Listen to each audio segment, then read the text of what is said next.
Hey guys, what's going on? It's Flip. Today I got a DVD and a Blu-ray haul. And this isn't everything I've picked up since my last haul. I just want to highlight a few key titles here. So let's kick things off with the Eureka releases. We got Knockabout and Dreadnought. Both great releases. I love the artwork by Darren Wheeling on both starring Yuen Biao. This is directed by Sammo Hung. Knockabout, I'm very hit or miss with comedy when it comes to my kung fu films, but this one is really solid.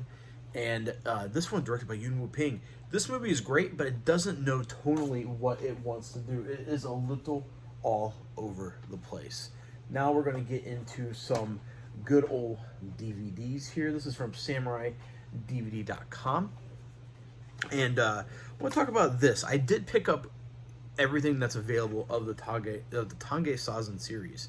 And this one is a standout. This is Lady Sawzan. This might be a Lady Sawzan and the Drenched Shallow Sword, also known as a Lefty Fencer. I think that's the other title that it's more commonly referred as. And the Tange Sawzan line is, I believe, based on, it originated as a novel series, and then it got a manga, and then it's like a bunch of standalone films. And it's about a samurai who has one arm, one eye.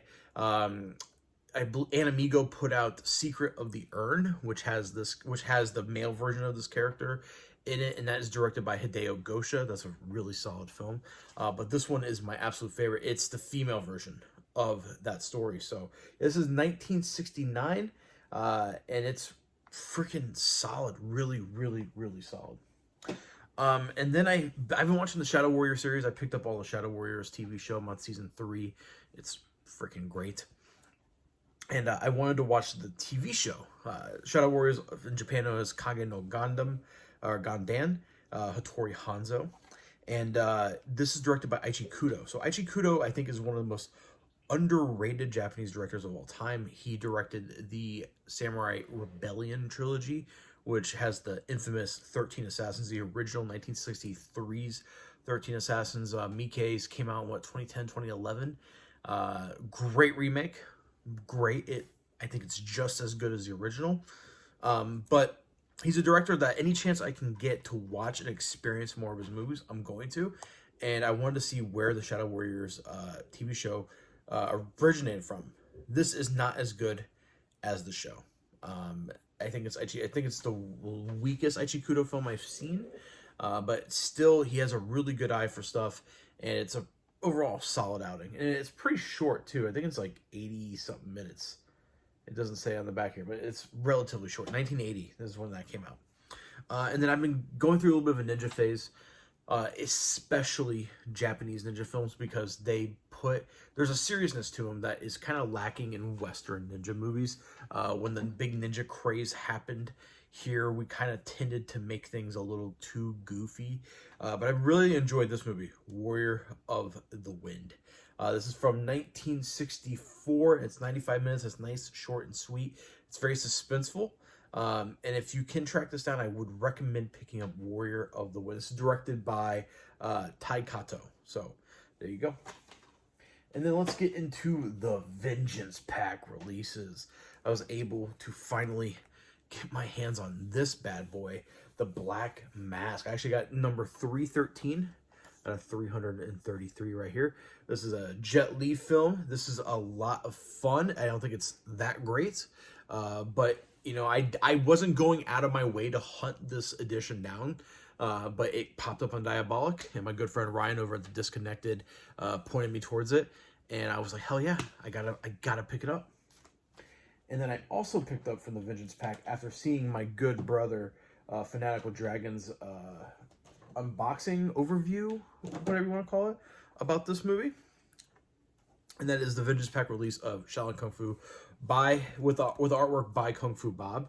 I really love these low budget Kung Fu films.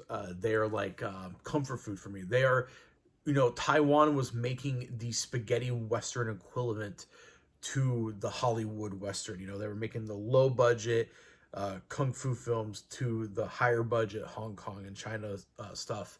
And what they lack in a budget, what they lack in, you know, costumes and all that stuff, they make up for it in fight scenes. And this has a lot of really fun fight scenes in it. So, yeah, anytime I can get my hands on a Vengeance Pack release without having to pay an arm and a leg, definitely am going to jump on that.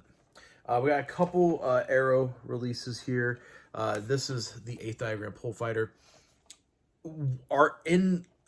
Arguably one of the best kung fu movies of all time. It's tied for me with the Fight of the Deadly Venoms. I actually flip-flop constantly on which ones I like more. But I'm a Venom Mob fan through and through, so I think I'm going to give it to the Venom Mob. But this movie is incredible. This is a must-own. If you're curious about where to start with Shaw Brothers, this is the release you want to get. This is a perfect starting point. This is a later Shaw Brothers movie as well. It's kind of towards the end of their reign. And then we got the one-armed boxer, Jimmy Wang Yu. I did a review of this. I have the Eureka release. It's content-wise, the movie commentary, same as the Eureka release. There is a exclusive interview with Jimmy Wang Yu from 2001 on this. And it's 41 minutes, and it's absolutely worth the price of purchase. The booklet has Simon Abrams in it, and he sucks. So just be warned about that. And then let's get into 88 films. Let's get into 88 films here. Half a Loaf of Kung Fu. This is a bad movie. If I wasn't a completionist, I would not own this movie. I think it's absolute trash. Just like Killer Meteor, which is coming later this year. And I'm saying this as a diehard Jamie Wang Yu fan. Killer Meteor sucks. This movie also sucks. That's all I'm going to say about it. But what movie does not suck is The Human Lanterns, one of the coolest. This highlights what I love so much about Shaw Brothers. I put out a video maybe a week ago. I have watched every martial arts film that Shaw Brothers produced. It was over 265 movies in my collection.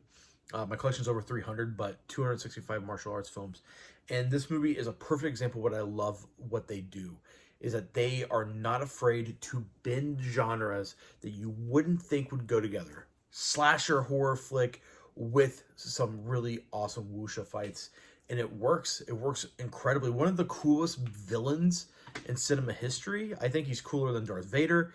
Really fucking awesome movie. And this is just this also has a really cool commentary by Kenneth Borison and Phil Gillian of the Podcast on Fire Network. So I would definitely recommend picking this up. And Sun Chung is a director. If you follow me on Letterboxd, I've been really diving into his filmography. He's a director that was kind of making comedies and cop dramas and cop thrillers, and then moved into martial arts.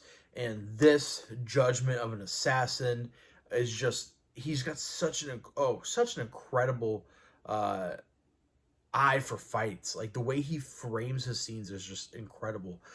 He is one of the most underrated Shaw Brothers directors out there. And everything I've seen from him is just so fucking good. And this might be his masterpiece. I don't know, but that's some great artwork by Kung Fu Bob. I forgot who it was that said this to me.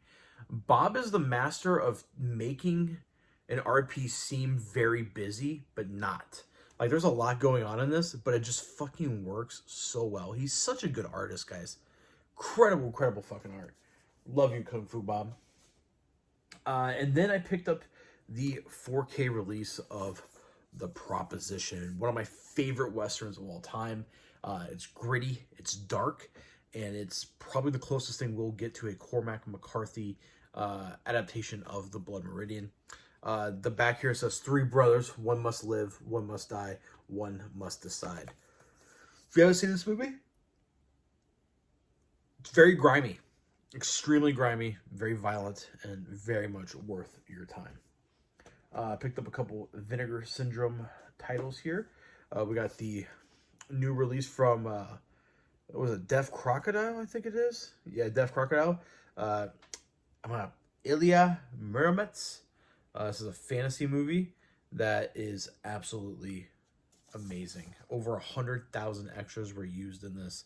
Incredible film. Really enjoyed it. There's the art on the inside. One of the best fantasy movies, I think, ever. And then I picked up, Big World Pictures Rebels of the Neon God. Man, um, this feels like it was made by Wong Kar-wai, but for some reason this just hit me emotionally a little bit harder than some of Wong Kar-wai's films. So this gets the highest recommendation for me. Absolutely love this film. Yeah, it just you gotta pick this up. And then the final thing is something I've been hunting down for a very long time. I've been hunting this down. I've been wanting to see this. I love samurai stuff. I love ninja stuff, and I found out that there was a TV show called Shintaro the Samurai. Yeah, well, I'm going to read you the synopsis here.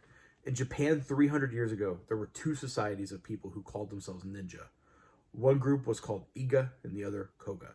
They were professional spies and assassins, experts in acrobatics, swordsmanship, judo, karate, and hypnotism. The secret scroll of the ninja had 3 basic rules: to train your body to endure any hardship, to forget all your friends and family and keep your real identity secret, to accept death rather than divulge any of the secrets of the society of ninja. In the 1960s, an 18th century samurai named Shintaro appeared on Australian television screens. With TV in Australia barely 10 years old, the samurai became a surprise hit. Thousands of Australian kids tuned in each weekday afternoon at 3:30 to catch Shintaro and his ninja friend Tanabe battle rivals. The samurai mania swept the nation, and children crafted their own weaponry and wreaking havoc in playgrounds and backyards across the nation, while a visit from the show star Koichi Osei resulted in thousands of fans flocking to greet the samurai at airports across the country. So, this is a show that I'd never heard of. When I heard about it, I had to get my hands on it. I've been looking for this for years. There was a really big box set, very special edition, very limited. That's basically impossible to find. But I was able to find a complete set right there. It makes that mural right there. All 128 episodes of this show. I've already started watching it, and it's a real gem. This is a lot of fun. So I recommend, if you guys can hunt this down, pick it up if you're a samurai fan or a ninja fan. This is must-watch TV. And guys, that's all from me. I'm Flip, and I'll see you next time.